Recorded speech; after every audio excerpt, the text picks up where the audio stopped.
In the high-stakes world of global finance, few figures command as much grudging respect and outright consternation as Elvira Nabiullina, the governor of the Central Bank of the Russian Federation. For over a decade, she has been the steadfast architect of Russia's economic defenses, a role that has earned her both international accolades and a place on Western sanctions lists. The story of her tenure is a masterclass in economic statecraft, particularly her uncanny ability to insulate the Russian economy against what were designed to be crippling sanctions. Her decisions, often made years in advance of the 2022 crisis, have reportedly left Western policymakers in a state of shock, forcing a revaluation of Russia's economic resilience.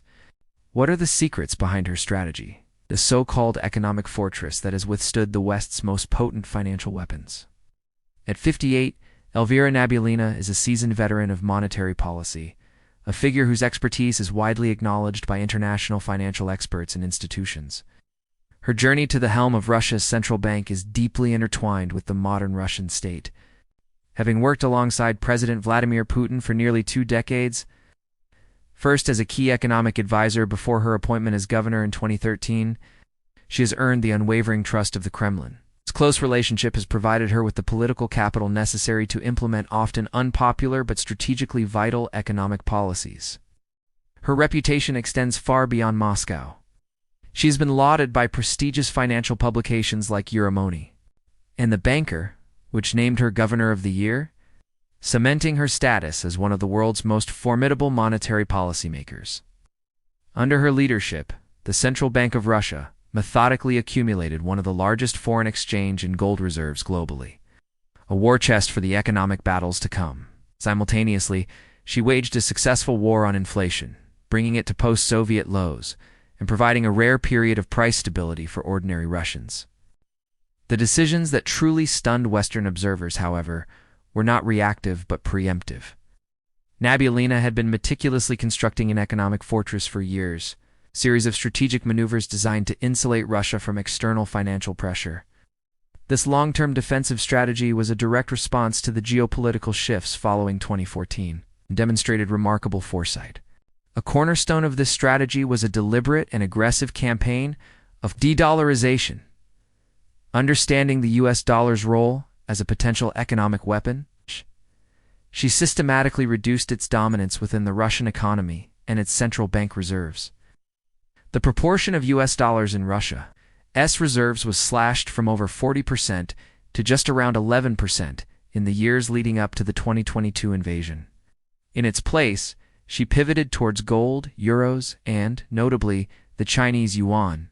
This diversification proved to be a critical buffer when Western nations moved to freeze Russia as foreign exchange assets held abroad, mitigating the full impact of the unprecedented measure. Another crucial element of her fortress building was the modernization of Russia's domestic payment infrastructure. Anticipating the potential exclusion from global financial networks, Russia invested heavily in developing its own alternatives.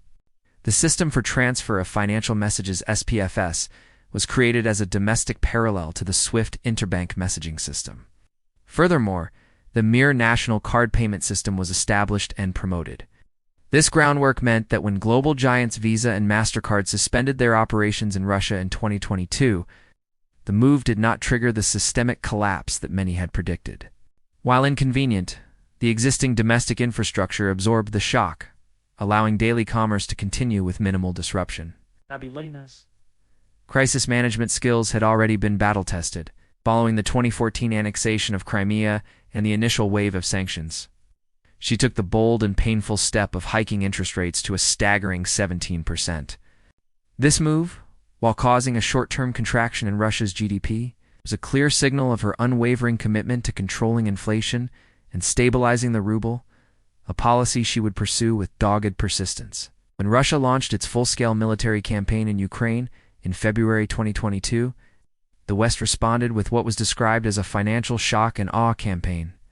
The sanctions were the most severe ever imposed on a major economy, including the freezing of over half of Russia's foreign exchange reserves, an estimated $320 billion. In this moment of extreme crisis, Nabiullina was forced to deploy emergency measures that starkly contradicted her long-held preference for free market principles. With the ruble in free fall and panic gripping the markets, she acted with decisive speed. The key interest rate was more than doubled overnight. It's from 9.5% to an emergency level of 20%, a drastic move to staunch the bleeding of the national currency.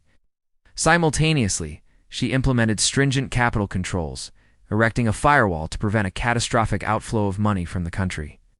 These controls were a direct, if temporary, abandonment of the market-oriented policies she had championed for years, a clear indication of the gravity of the situation.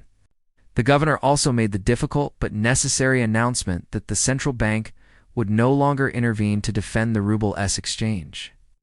A stark admission that a significant portion of its firepower, the frozen foreign reserves, was no longer accessible. These draconian actions, while painful, achieved their primary objective. They successfully stabilized the ruble after its initial crash and quelled the nascent public panic, preventing the immediate economic collapse that many in the West had anticipated and publicly predicted. The Russian financial system, though battered, did not break. This remarkable display of resistance and crisis management, however, came at a personal and professional cost for Nabiullina. Her success in steering the economy through the storm placed her and other senior Russian officials directly in the crosshairs of Western governments. She was subsequently added to the sanctions lists of the United States, the United Kingdom, and other allied nations, a testament to her effectiveness in countering their economic strategy. Despite dire forecasts from international experts who predicted a deep and prolonged recession, the Russian economy has shown surprising resilience. Recent data from Russia's own statistics agency, cited by international observers, indicated that Russia's GDP recorded positive growth of 3.6% in 2023.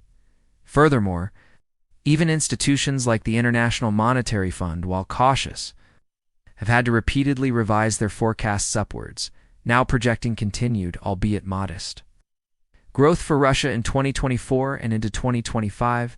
Elvira Nabiullina remains at the helm, a symbol of stability and a formidable adversary, guiding the Russian financial system through an era of unprecedented political and economic pressure. Her legacy will be defined not just by the crises she managed, but by the fortress she built long before the storm ever hit.